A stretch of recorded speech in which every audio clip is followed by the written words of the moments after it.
Deep thoughts find out, and every conversation explores the art of thinking beyond the obvious. And today I have my special guest. Helps high achievers and helpers break free from people pleasing, perfectionism, and burnout. One of her advocacy, no other than Miss Rachel Sietzema. Welcome, Miss Rachel on Abstract Essay. And can you Thank you. please introduce more about yourself that I miss? Thanks. Hi, Daniel. Lovely to be here and to be with your listeners. The focus that I have is that most of us are people pleasing all the time, and that's great. But it's like a spectrum, it's a scale, and a lot of people end up pleasing others more than they know how to please themselves. So they're not good at tuning into themselves and actually recognizing all the ways in which they're putting their energy out, and it's never coming back to themselves or never being happening for them. So a lot of these people, they may well be successful high achievers, but they're burning out or they're just noticing that they're not themselves because they're letting too much of their energy go. Or they can be helpers, like you said. They can be people who are great at giving, probably poor at receiving, and struggle to just be aware of all the ways in which they're letting their energy go. So, my job is to bring that awareness back. And thank you for giving the awareness, Miss Rachel. And thank you so much for sharing your knowledge and wisdom to the world. And today, let's talk about the cost of being a strong one, breaking free from people pleasing and burnout. So, tell us, when did you first learn that being the strong one was your role to play in your family or social circles? What that titles get you at the time? Yeah, that's a good question, Daniel. And I think a lot of your listeners will find the same. It's not necessarily a moment, it's a growing awareness. So, the thing that probably kicked it over the edge that made me really wake up and notice it was caring for my husband who had a brain tumor. And he had a brain tumor for 18 years, but the last two was very intense. It was constant care. And what I found was, and when I say constant care, I would get, 1 hour off a week where I wasn't with him. And what I found was at the end, when he died, I had very little idea of what I enjoyed doing and how I wanted to spend my time or what I valued. And I had got so used to giving that I had lost myself. And I think that's a common thing, that we can lose our identity in helping others as though that is the identity. But it's only part of us is the helping of others. And it's not that we ever want to lose that. That's a great quality, but not at the cost of ourselves. Yes, not the cost of ourselves. How is the persona of a strong one often a mask for a deeper, acknowledgeable or acknowledged fears like the fear of being a burden, being rejected, or of everything falling apart if you let go or if you let go? Oh, great comment, Daniel. I think there's a book by Emma Reed Terrell, who it's called People Pleasing and How to Stop People Pleasing. And she just nails it in that she identifies that it doesn't matter what type of people pleaser you are. If you're people pleasing, you're basically avoiding rejection. And you kind of touched on it then. You're protecting yourself from being rejected. So she talks about 4 different types. And so I'm going to briefly explain those because it really helps people to realize a lot of us think that a people pleaser is someone out there that we know, but we're not that. And yet there are many times when we will go out of that, in and out of that people pleasing pattern. And it might look different at different times. And the four types of people pleasing she refers to are the classic people pleaser, and they tend to identify, their identity depends on getting it right and being appreciated.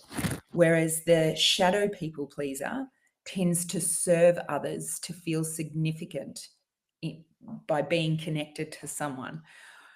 The pacifier pleasers tend to, they rather keep everyone calm and not risk disapproval. Whereas this is the one that I think most people would not understand as a people pleaser.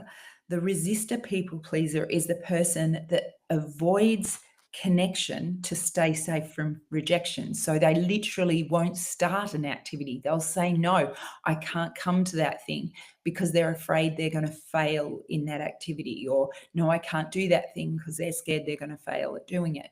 And so they avoid the rejection of that would come from failing, and so they just don't participate. So they don't look like your classic people pleaser, but they still fit into that category.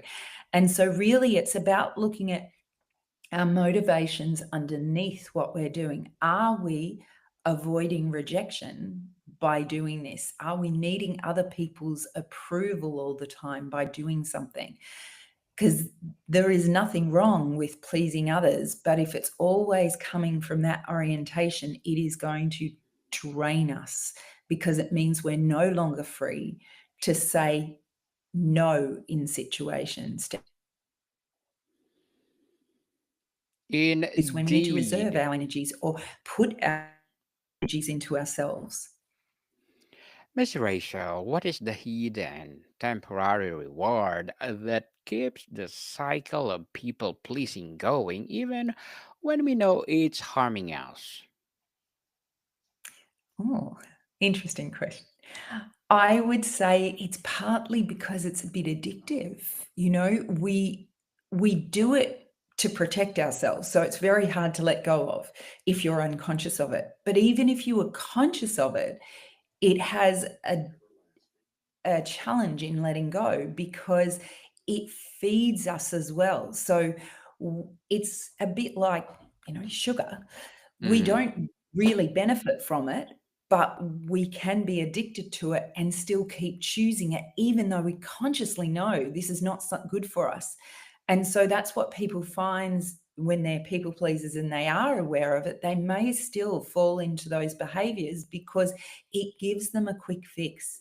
That buzz of feeling helpful, feeling appreciated, feeling valuable helps to mask the fact that they're not feeling it for themselves.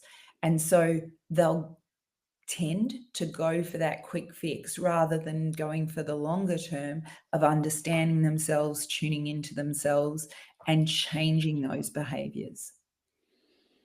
Interesting, Miss Rachel. And tell us, what does the internal soundtrack sound like for a chronic people pleaser? What are the specific phrases they repeat to themselves that talk them out for their own needs? I would say the most common is I'm not enough. And I think that's why all of us can sit in this sphere at times, because that's a theme that most people run. But it is that constant voice in our heads that we all struggle with that has a whole lot of negativity behind it. So that negative voice that we often refer to, it's a survival part of us. So anxiety fits into that. It helps us to navigate the world by pointing out all the things that we've got to do or the dangers in front of us. But when that voice becomes louder than any of the appreciation for self, it becomes quite destructive. So studies have shown that people have between 60,000 and 12,000, I should say 12,000 and 60,000 thoughts a day. And of those, 85% are negative. When we say that, it sounds like things like, I've still got to go and get that thing from the post office. What are we having for dinner tonight? I wonder whether, I haven't called Jamie yet. All of those phrases, all of those thoughts are weight on the mind. So we would refer to them as negative. Whereas things like, oh, I did that well. Oh, I like that flower, or those kind of more positive thoughts tend to take up a lot less of the space in our head. So, what we want to do is change that balance, because when you're running all those negative thoughts, you tend to start looking for more and more negative thoughts. So, one of the practices that I will encourage any of the people that I work with is to start noticing their achievements and stop, pause, and appreciate them, because that helps to bring a bit more balance back into our life. We do need the awareness of the things that we've got to do, but it's totally out of balance with appreciation for self. Interesting, indeed, Miss Rachel. We often think of burnout as mental, but how does the body finally present the bill for years of being the strong one? Yes, that it expresses in so many different ways. So, one of the most common would be headaches or tension in the shoulders, struggle with aches and pains in the body. There's all kinds of ways that the body will present. Some people would even say all illness is, orientating from a mind connection. But the reality is that when you take away that negative stuff that we all hold, the body is able to relax more. So that mind body connection is so important. And so one of the things I use with my clients, which I would strongly suggest your listeners look at, is tapping is a beautiful tool to try and help that state. So anytime we're feeling like we need to protect ourselves or we're threatened, we actually uh, our system gets heightened. We need to find ways of relaxing that. So one of the ways to do that is to breathe through your left nostril. I had to think about that for a second. Left Mhm. nostril, just slowly breathing in for shorter time, then breathing out. So you breathe in for 4 and out for 6. And that helps to regulate your nervous system. I was going to suggest a slightly more complex way of relaxing the system, and that's tapping. So people can look at that as in it's referred to as tapping or emotional freedom technique or EFT. All of those are the same thing. And that's a great tool to use. And people can use it anywhere, anytime for anything. And it's just a process of going through and tapping on the side of your hand while saying stuff and tapping different points, a bit like acupuncture helps to move um, stuck energies, so does tapping. It helps to move stuck energies. So emotions that might be trapped in you can be moved in that way to keep flowing, to keep moving out of you and allow you to be in your whole brain state. Miss Rachel, how does unexpressed resentment, which is a natural byproduct of people pleasing, silently poison our relationships from the inside out? Can you say that again? Sorry. No worries. How does unexpressed resentment, which is a natural byproduct of people pleasing, silently poison our relationships from the inside out? Yeah. I That's such a great way of phrasing it, because what happens is generally the people pleaser just keeps doing it, but it starts coming at a cost. And you will see it in that there can be a build-up of feeling like the person owes them.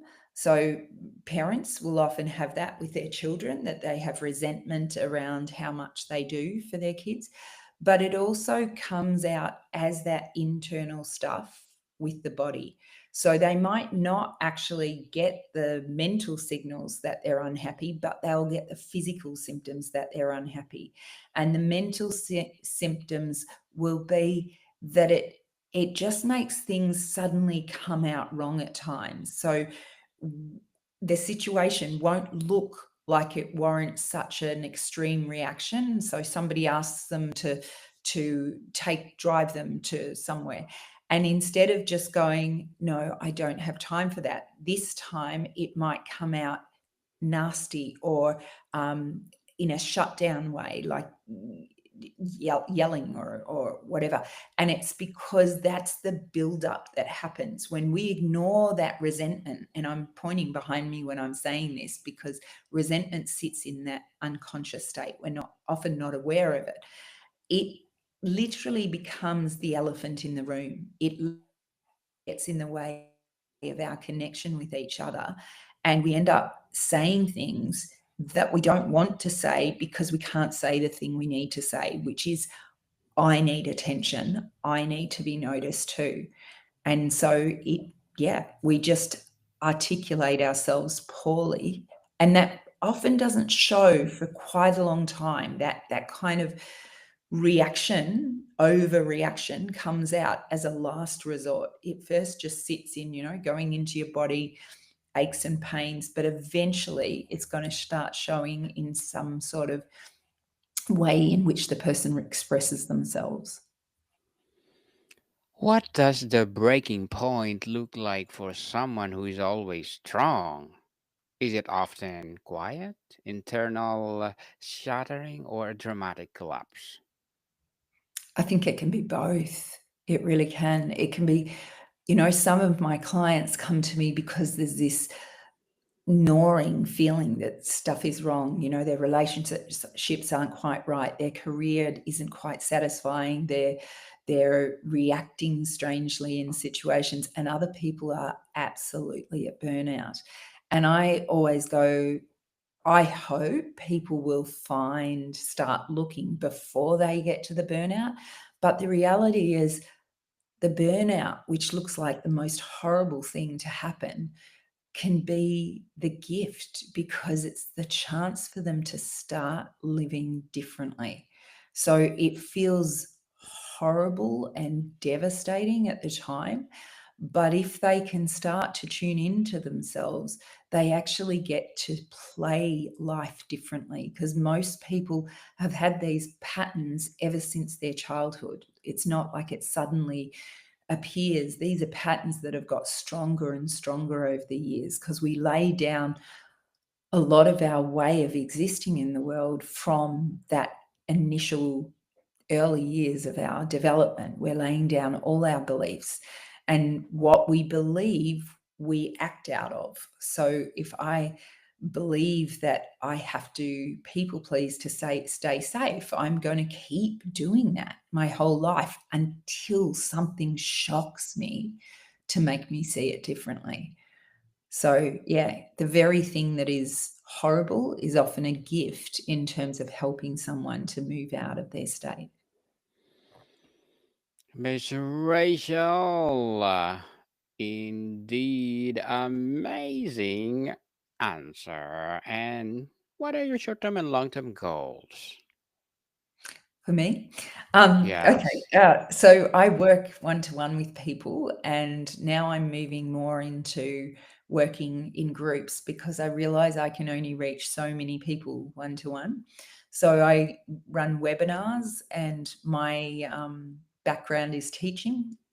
So I enjoy running online courses to help people specifically work with their boundaries or to let go of this pattern of people pleasing. So, and I'm doing more public speaking, which is why I'm talking to you, because I'm starting to do more of that, because it's a great way to help educate people, whether they come and see me or not.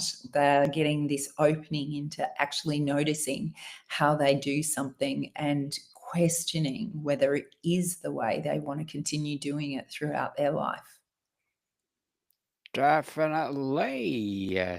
So, why is it often more uncomfortable for the strong one to receive help or compliment than to give it? How can practice becoming a gracious receiver? And good luck to your goals and looking forward for more success. Thank you. Yeah, I love that idea of the receiving is the bit that people really struggle with. And so I would say this for anything that someone is starting new, it's about starting small. So picking, even going to the shops and asking someone to reach, and I say this because I'm short, reach something from a shelf, that's a way in which you can learn to start asking for things. It doesn't have to be a big thing of asking a friend to help you, I don't know, tidy a house, or a colleague to help you with your work. It can be as simple as asking if you can have a seat, or I don't know, just really small things is the best place to start, because a lot of us create a barrier by making it so big. So whenever you're learning something new, break it down into the smallest chunks. And, if you don't know where to start, one of the gifts of something like AI now is you can even ask for clues. You could say to AI thing, what are small steps that I could take to actually be able to start receiving from others? Because, yeah, it feels dangerous for a people pleaser to receive. There's a lot more control and power in them being the giver than there is in them receiving. So practice, I would say, always makes, not perfect, but better. It makes you better. Or practice, you'll start to live it. Definitely. Yeah. And Miss Rachel, what would be your piece of advice for those people out there who want to be like you? Well, like me in terms of to let go of people Coaching. pleasing, or Yeah. to be like me in terms of a mindset coach? Mindset coach for sure. Okay, mindset coach. I would say the biggest barrier for anyone, because if they're doing it, yeah, the biggest barrier that we have is usually ourselves. So if you want to be a mindset coach, you really need to start by actually knowing yourself and unraveling yourself. And it's taken me years to understand that to do that, you actually need to be so honest. And one of the ways that we can learn to be more honest about ourselves is to notice all parts of ourselves. So a lot of us feel really comfortable with the nice bits, the helpful bit, the generous bit, the encouraging bit, but we don't like the bit of us that likes to feel an authority, or likes to feel accomplished, or likes to feel um, even superior. These are often things that we refer to as our shadow side, the sides that we hide from others, we pretend aren't there, and not just from others, but from ourselves. So, one of the things that I would encourage anyone to do that's looking at becoming a mindset coach is get to know all of you. So, look at the parts that you've previously hidden from others. They're the bits that you really want to get to know, because those bits actually can help you profoundly to be the amazing individual that you can be, and shape the world and influence others. In terms of becoming a mindset coach practically, I would say guidance. Find guidance, find courses or people that can mentor you, because you really want to have a rich tapestry of things that you draw from when you're a mindset coach. So I would say use many different modalities. Don't just, I mentioned before two, which is just the breathing through the left nostril to calm yourself down, the EFT. But there's literally thousands of different techniques. And my bias is, and that's why I call myself a mindset coach, is to use unconscious therapies, because I feel like most of us know what we want to change, but we don't know how to change it. So to actually look at the things that we aren't aware of is a more helpful part to work with people. So do that for yourself, and then you will do it better for everyone else.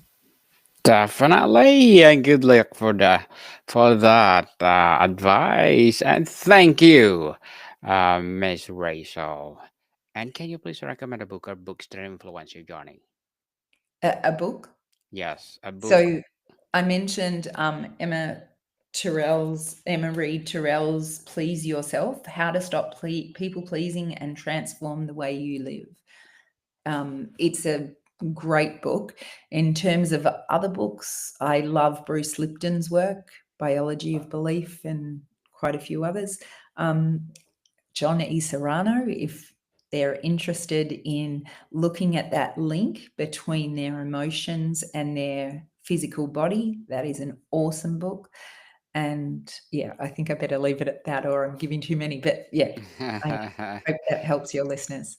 Thank you for the recommended books, Miss Rachel. And before we wrap up our discussion for today, I'm inviting you to please do listen to my other podcast, people, because my abstract essay is already in fifth season. Abstract poetry is second season. I'm a book 101 review in fifth season too.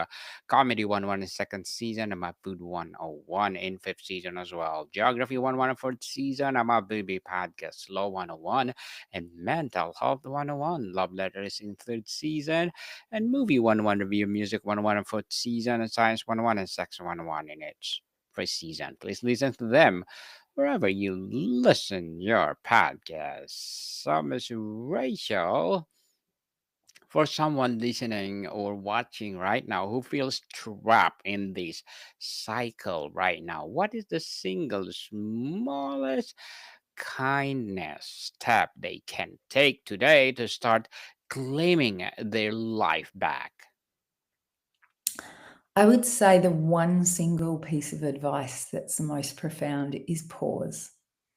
Most of our problems come from quick reactions. So if you can learn to pause before you react so that you can find a response, you're more likely to notice yourself, to notice what you really want in a situation rather than just how you can meet other people's needs. So, yeah, the pause, just pause. It's so powerful. Thank you, Daniel, for letting me be on your podcast today. No worries at all. And thank you so much again for sharing your knowledge and wisdom to the world. So, can you please invite our listeners to support your business, your advocacy, or whatever projects that you are doing right now? Well, I have something coming up, but I'm not sure if this will fit with your listeners because I don't know when this goes out. But on Tuesday, I start another boundaries mastery course. So they're welcome to join that. And they can always contact me to do one-on-one work. And I run courses at different times of the year. So, yeah, anyone that's wanting to do some work with me, please reach out. I'm more than happy. I do work internationally, so we've just got to work out timing, but that's always doable. So, yeah, lovely. Yes, yes, let's support Miss Rachel Sietzema, because if you support her, for sure, more and more empowering coaching to come. So, Miss Rachel, thank you so much for your time. Thank you, Daniel. Lovely. More to come, people. See you soon.